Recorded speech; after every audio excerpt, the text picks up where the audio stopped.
रचित अपने पापा की पुरानी फाइलों में कुछ जरूरी कागजात ढूंढ रहा था।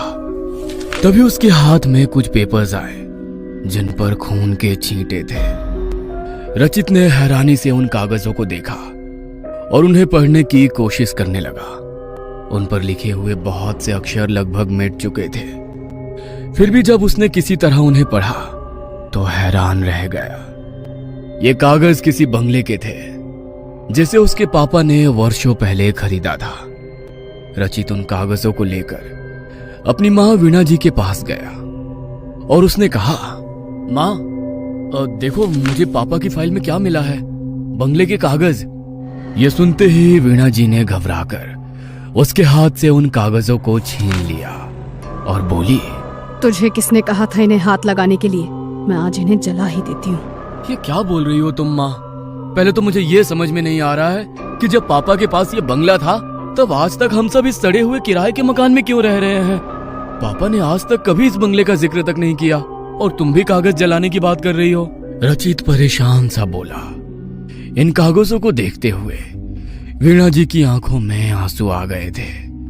उन्हें पोंछकर किसी तरह स्वयं को संभालते हुए उन्होंने कहा, अब तू बड़ा हो गया है, इसीलिए आज मैं तुझे सारी बातें बताती हूँ। ये बात तब की है जब मेरी और तेरे पापा की नई नई शादी हुई थी। जहाँ पर ये बंगला है हम उसी जंगल के पास वाले शहर में रहते थे। हमारा कारोबार भी काफी फैला हुआ था। एक दिन हम दोनों घूमते हुए जंगल की तरफ चल पड़े। वहां नदी के किनारे ये शानदार बंगला खड़ा था।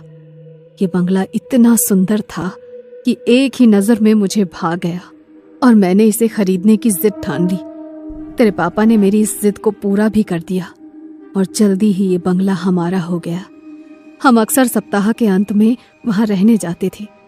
एक दिन बंगले को सजाते हुए मेरी नजर एक पेंटिंग पर पड़ी जो इसी बंगले की थी, पर वो बहुत ही पुरानी और डरावनी थी। मैंने उसे दीवार से उतारा और कूड़ेदान में फेंक दिया। ऐसा करते ही मानो बंगले में तूफान आ गया। उसकी दीवारों में दरारें पड़ गईं और वहां से खून रिसने लगा। इससे पहले कि हम कुछ समझ पाते, अलमारी से निकलकर बंगले के कागज हमारे सामने हवा में नाचने लगे और उन पर खून के छींटे पड़ने लगे। साथ ही वातावरण में एक भयानक आवाज गूंजी, अगर अपनी जान बचानी है तो अभी के अभी यहाँ से चले जाओ और वापस लौटकर कभी मत आना। हमने जैसे तैसे अपने आप को संभाला और वहां से बाहर निकल गए, लेकिन पता नहीं मुझे क्या सूझी कि मैं बंगले के कागजों को समेटकर अपने साथ ले आई। अब मुझे लगता है कि मैंने ये बहुत भारी भूल की थी। इस घटना का तुम्हारे पापा के दिमाग पर बहुत बुरा असर हुआ। धीरे धीरे हमारा व्यापार भी डूबता चला गया। हमारे अपनों ने हमारा साथ छोड़ दिया। तब हम सभी परिचितों और रिश्तेदारों से दूर इस शहर में रहने आ गए। तुम्हारे पापा नौकरी करने की हालत में नहीं रह गए थे, इसीलिए मैंने घर की जिम्मेदारी उठाई। बाकी तो तुम सब कुछ जानते ही हो कि तुम्हारी नौकरी लगने से पहले हमने किस तरह दिन गुजारे हैं। अपनी माँ से सारा वृतांत सुनकर रचित भी दुखी हो गया। उसने वीणा जी के हाथ से बंगले के कागजों को लेकर उन्हें वापस फाइल के हवाले किया और खामोशी से दफ्तर जाने के लिए तैयार होने लगा। आज दफ्तर में भी रचित के दिमाग में उस बंगले की ही बातें घूम रही थी और काम में उसका बिल्कुल भी मन नहीं लग पा रहा था।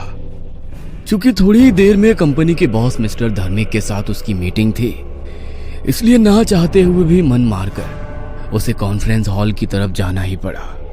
मीटिंग के दौरान मिस्टर धर्मिक ने नोटिस कर लिया कि रचित कुछ परेशान सा है। रचित उनके प्रिय कर्मचारियों में से एक था, इसलिए उन्होंने उससे उसकी परेशानी की वजह पूछी। सहसा रचित को याद आया कि मिस्टर धर्मिक अक्सर काली शक्तियों के विषय में पढ़ते रहते हैं और उनके विषय में वो खोजबीन भी करते रहते हैं, इसलिए उसने उन्हें सारी बात बता दी। रचित की बात खत्म होने के बाद मिस्टर धर्मिक ने कहा, तुम्हारी बातें सुनकर ऐसा लग रहा है कि इस बंगले का रहस्य उसी पेंटिंग में छुपा हुआ है जिसे तुम्हारी माँ ने कूड़ेदान में फेंक दिया था। आज शायद वो समय आ गया है कि मैंने अपने गुरुजी से जो सीखा है मैं उसका उपयोग करूं, इसलिए हम कल ही उस बंगले में चलेंगे। लेकिन अगर हम दोनों को कुछ हो गया तो? नहीं, मुझे बहुत डर लग रहा है सर, रचित घबरा कर बोला। धर्मित ने उसे समझाते हुए कहा, डरो मत, हमें कुछ नहीं होगा।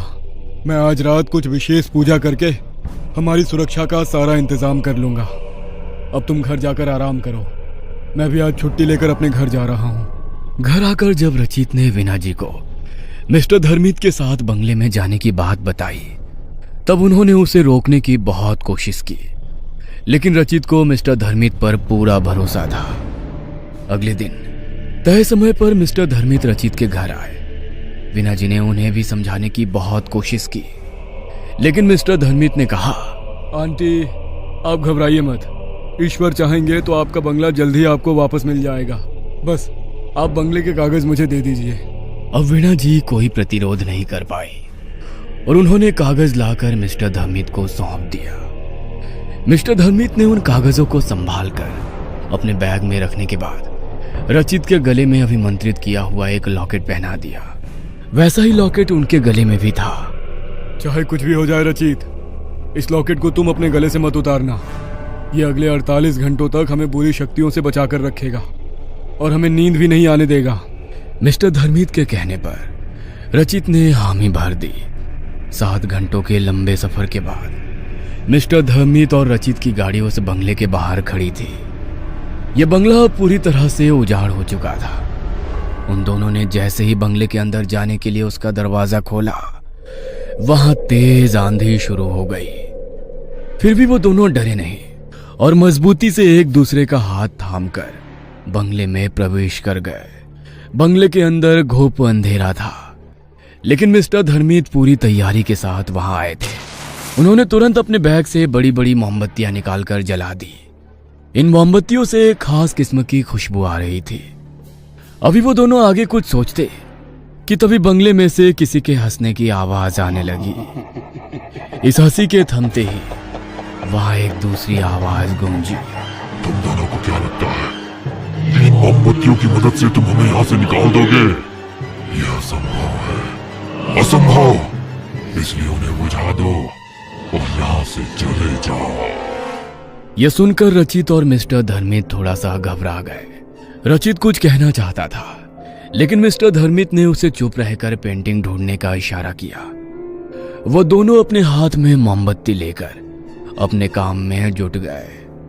लॉकेट और मोमबत्तियों के कारण बंगले में मौजूद काली शक्तियां इनके पास नहीं आ पा रही थी, लेकिन वो उन्हें डराने की भरपूर कोशिश कर रही थी।